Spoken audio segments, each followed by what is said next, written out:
The arena stretched vast and merciless beneath the purple glow of twin suns, its metallic floor stained with the remnants of countless forgotten souls.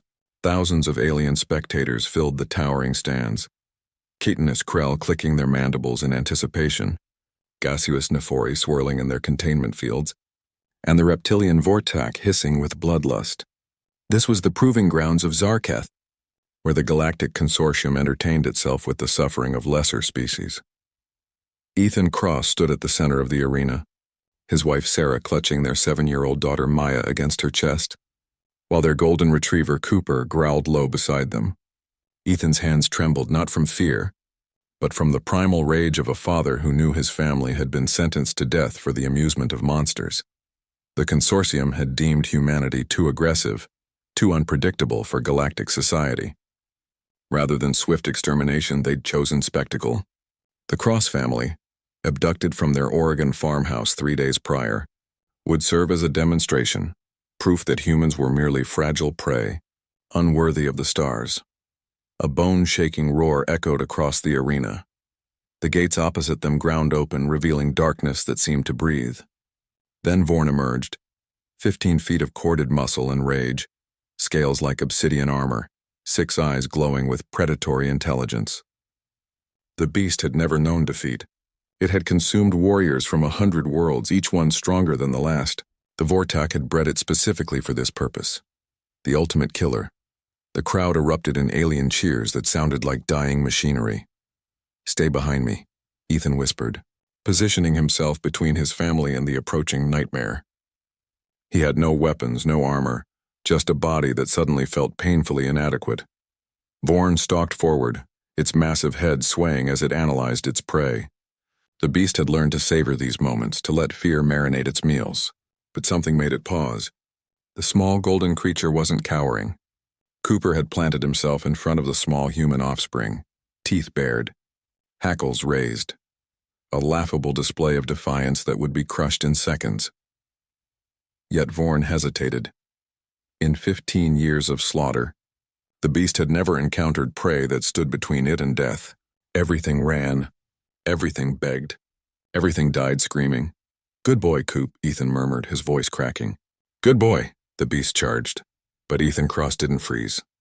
Millions of years of human evolution, of ancestors who'd hunted mammoths with sharpened stones, who'd faced cave bears with nothing but fire and courage, ignited in his DNA. He grabbed a piece of jagged debris from the arena floor and lunged sideways, not away from danger, but toward it. The move caught Vorn off guard. Prey didn't attack. The beast's claws raked empty air as Ethan drove the makeshift weapon into the softer scales beneath its jaw. It wasn't enough to kill, but pain, real, unexpected pain, exploded through Vorn's nervous system. The beast roared, thrashing, and sent Ethan flying 15 feet. He crashed hard, ribs cracking, but forced himself up. Blood ran from his mouth, yet he smiled, a feral, defiant human smile that spoke of thousands of years refusing to be prey. Cooper seized the moment, darting between Vorn's legs, snapping at tendons. The dog's teeth couldn't penetrate the armor, but the distraction was enough. Sarah, tears streaming, grabbed Maya and ran toward the far wall, searching desperately for any shelter. The crowd had gone silent. This wasn't supposed to happen. Vorn, enraged and embarrassed, focused entirely on Ethan. The beast had killed Krell champions and Nephori warriors, beings with advanced technology and enhanced biology. But this human, this fragile, broken human, kept standing, kept fighting, kept refusing to die. They clashed again and again. Ethan used his smaller size, his desperate speed, rolling under strikes that would have bisected him. He grabbed handfuls of the coarse sand and flung them at Vorn's eyes. When the beast lunged, he dove aside and struck at joint gaps, at eye stalks, at anything vulnerable. Cooper harassed from behind, a golden streak of loyalty that had never read the script saying dogs should abandon their pack. Ethan's left arm hung useless. His vision blurred. But when Vorn cornered him against the arena wall, when those massive jaws opened to end it all, Ethan Cross did something that would echo across the galaxy. He laughed. "Is that all you've got?" He gasped, blood bubbling between his teeth. "My daughter hits harder." For the first time in its existence, Vorn experienced something beyond hunger and rage. Doubt. This prey had no chance of survival, yet fought as if victory was certain. The beast had consumed beings twice Ethan's size, but none had possessed this inexplicable fire. The arena light suddenly dimmed. Emergency klaxons wailed.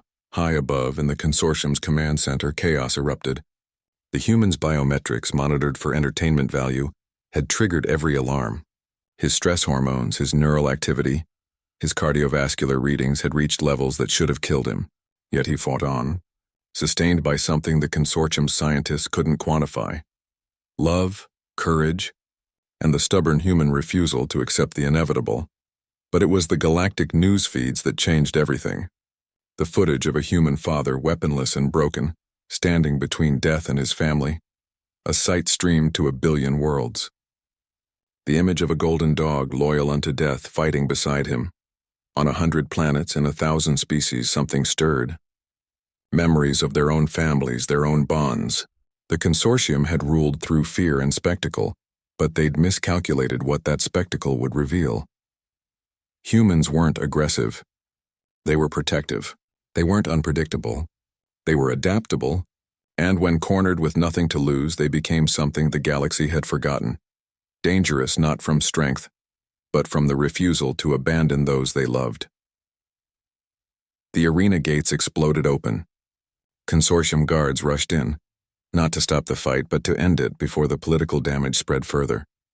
Vorn, confused by the interruption, backed away. Ethan collapsed to his knees, still placing himself between the beast and where Sarah held Maya. Within hours, the Galactic Council convened an emergency session. Within days, humanity's status was reconsidered. The footage of Ethan Cross became the most viewed content in galactic history, spawning 1 million debates about courage, consciousness, and what truly made a species worthy of the stars. Vorn, the undefeated champion, was retired to a sanctuary world. The beast would live out its days haunted by the memory of prey that refused to be prey, and in its own way, perhaps it had learned something too. Ethan Cross recovered in a medical facility far beyond Earth's technology. When he finally could speak, they asked him how he'd found the strength to fight. He simply smiled and said, "You've never been a father, have you?" And across the galaxy, in 100 languages and 1,000 forms, parents of every species understood perfectly.